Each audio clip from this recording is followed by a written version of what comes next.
I don't think a lot of people understand how high the burden of performance is on men, including some guys out there. Because we have the mentality of whatever we're going through, just put your head down and grind. Even if it's me against the world, I'm still gonna win. And an easy reflection of this is the popularity of self-improvement content. The reason why self-improvement content is so popular for guys is because we're always pushing ourselves in every aspect of life. Just trying to improve, trying to be successful so that we can provide, so that we can find someone, so that we're not lonely, to have kids with, to have a family with, to be respected, and in order to validate our existence. Like as guys, right, we don't care if the girl that we love isn't successful. But deep down inside, we know that it's not exactly the same the other way around, whether they want to admit it or not. And I'm not saying that there aren't girls out there that aren't dating bums. But let's be honest, right, the divorce rates that are mainly initiated by women is heavily tied to finances. They're just biologically wired to seek out their best option. They need someone to protect and provide during a woman's most vulnerable state, which is during pregnancy, and to raise their child. So we know that it's not the case that one gender is just more shallow than the other. It's just that it's tied to our biological imperatives. But because of this, right, guys are always pushing themselves, trying to be strong, whether it's doing combat sports and getting your ass kicked in sparring till you're bleeding, or going to the gym, tearing your muscles apart over and over again until you're injured, or trying to work on your confidence, being able to speak well, being able to carry yourself well, have charm, have game, etc. Like if you're with your girl, right, and some shit happens, let's say you get a flat tire, immediately the responsibility falls on you just because you're the guy. We will stand there like an idiot trying to Google or YouTube, just trying to figure it out, just out of sheer responsibility just because we're the guy. But here's the thing, right? As much as I agree with the hyper-individualistic mindset of push through everything, thug it out, man up, me against the world, it's also important to know that you're not alone and to talk to someone, especially when you're going through it. Because a lot of guys suffer in silence, living lives of quiet desperation, which is why self-deletion rates are so high. And again, normally I'm of the thug it out mentality as well, right? You know, I always believe that therapy is gay, that talking to someone in a turtleneck for $150 an hour doesn't change your situation. Like no matter how much you talk about something, at the end of the day, the answer is still the same. Like whenever you're going through something, just work until you don't really have time to sit and think and to wallow in that negative state. And you know, just dwell on those emotions and those thoughts until eventually you improve your life situation and you're no longer in that negative state. That's kind of how I generally believe that you'd get through self-diagnosed depression. I mean, that's always been my solution and it's worked. Whenever I was in a negative state, I would just put my head down, shoulders up, and grind. And this is something that I've not necessarily changed my mind on, like I still believe that. But now that I'm a bit older, I can understand and empathize with the other side. Because the reality is sometimes it's just not as simple for some people to work and go to the gym. Like the reality is some guys do delete themselves as hard as they've tried. It's like you feel the weight of the world and the burden of performance to achieve. And when your reality doesn't meet that expectation, a lot of guys break. Whether you're working your ass off, your girl broke up with you, your wife doesn't love you, no one respects you, no one cares about you, and life is hitting you hard. And not to mention that burden of performance is just getting higher and higher just due to the nature that society's moving in. Like there's an endless amount of problems you can name, from inflation to the devaluation of a degree to the housing market to the job market to the dating market to loneliness to social media. Like you can go on and on, right? Life is not easy, and I mean it's not supposed to be, right? Especially as a guy.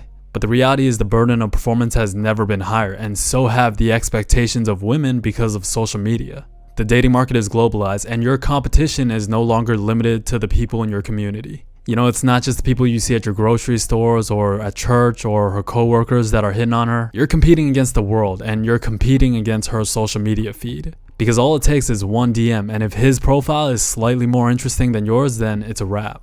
I've said this before, but for a girl that grew up on Instagram, right?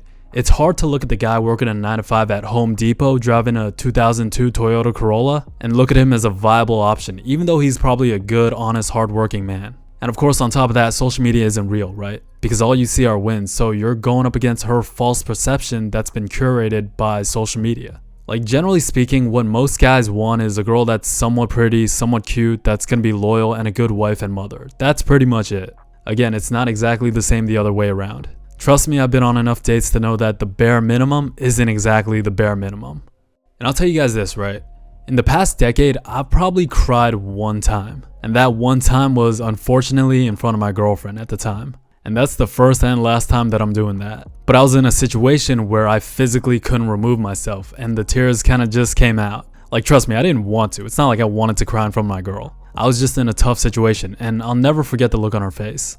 You know, I always laugh when a girl says, I like it when a guy cries, I like it when my man cries. Because it's like, no, you like seeing your man out of character. You only think that it's attractive is if him crying is a rare occurrence or not how he normally is. If he was some dude crying every other week, you would lose attraction instantly. What you like is this romanticized idea of a guy with a hard exterior showing his soft side that's rare. Not a guy that's just soft all the time. You like seeing the contrast, not the actual guy crying. And this is why we don't take it serious when a girl says it's okay to cry as a guy. But if your homie tells you it's okay to cry, then we know that's real because it's coming from another dude. It's like no matter what a girl says, we know it's always going to be the case where you want a guy to be strong. A man that can be their pillar and their rock, right? And that's never going to change. Again, because it's tied to our biological imperatives. And this doesn't mean you can't open up or share the burden or pain. We just know on a biological level that it's not conducive to our innate desire to reproduce. And if you disagree, next time you go on a date, you could try to trauma dump on her a little and see how that goes. And my point in saying that is that if you're going through something, it's okay to go talk to someone. It's okay to go talk to one of your homies. Because guys will understand no matter where you are in life. You could be up or you could be down in life. 90% of guys know what it's like to be invisible, to be unimportant, to feel like you have to shoulder the burden and weight of the world, to know what it's like to get your heart broken. Like most of us have had a very similar life path growing up. You know, unless you grew up like extremely talented or extremely good looking or getting all the girls, starting point guard, starting quarterback, you know, the 4.0 student athlete. Unless you're one of those guys, but for the most part, we've all gone through the same experiences and felt those same emotions. Like you don't gotta feel like you gotta suffer in silence and live a life of quiet desperation because you feel like so much of your existence is dependent on the value that you bring. Because of that, it's easy to feel like no one really cares about you or how you're doing. And don't get me wrong, I'm not going to pretend like it's not, right? If you don't have value to bring, then no one's really going to care about you. Especially not in the world that we live in. Like there is a transactional element to most interactions and relationships that we have. The closest thing that we have to unconditional love is probably the love that you get from your mom. But other than that, no one really cares about you. It's like, yeah, okay, your mom cares about you, maybe your immediate friend circle or group. But other than that, if something happened to you, the world would just keep spinning. And sometimes all you need is someone to ask how you're doing. Not how your job is going, not how your goals are going, not how your career is going, not how school's going, not how your dating life is going, not how your money is, but how are you doing? Sometimes you just need someone to ask, how are you doing as a person? And this is something as guys that's tough for us to have a conversation on. Because we don't want to be perceived as weak, we want to be strong. And you don't want to feel like you're burdening anyone else or no one really cares. And as guys, I think we got to be more open to being there for each other in this way. Like, don't get me wrong, we all understand, right? But we're not very open to having that conversation. And I did a poll on who you guys go to when you're going through something difficult in life, and the results were pretty much what I expected. Most guys don't go to anyone. Most guys just thug it out. And going to your girl or wife was all the way at the bottom, like 2%. Because even for me, right, and I'm gonna be honest, this is why I'm kind of a hypocrite as well. But I mean, most videos I make is like talking to myself as well. But I personally couldn't imagine going up to one of my homies and saying, yo, I'm kind of going through it. Like this happened recently and I'm in a bad mental state. But it's like at the same time, I would also want someone that's going through it to be okay with coming to me. Which is why I'm kind of a giant hypocrite. But I think a lot of guys feel that way, where you would never go to someone else for your problems and share that pain or burden. But at the same time, you would also want your homies to be okay with going to you if they were going through something. So then ironically, because of this, we all kind of just end up keeping to ourselves, just suffering in silence or living lives of quiet desperation, and kind of just feel this responsibility to carry that weight just because you're the man.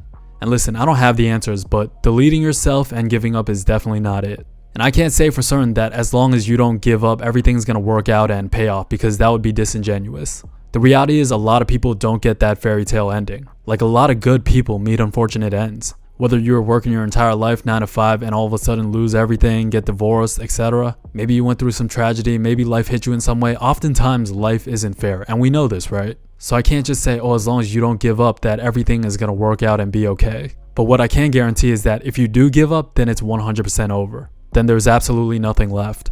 Like, I know that it can be hard sometimes and that life can be heavy and that we're all stressed about a million different things. You know, just trying to do everything and trying to handle everything on your own. And you feel like you don't really have anyone else to go to, and you feel like the walls are closing in. No matter what situation in life you're in, just know that you're not alone and that there's always going to be a reason to keep fighting. And if you need to, try to share that pain, try to share that burden. Maybe it doesn't even have to be someone close to you. Like, really try to talk to someone if you really need to. Don't feel like you got to shoulder everything. And no matter where you are in your journey, just know that God will always love you. And that's something that's never going to change.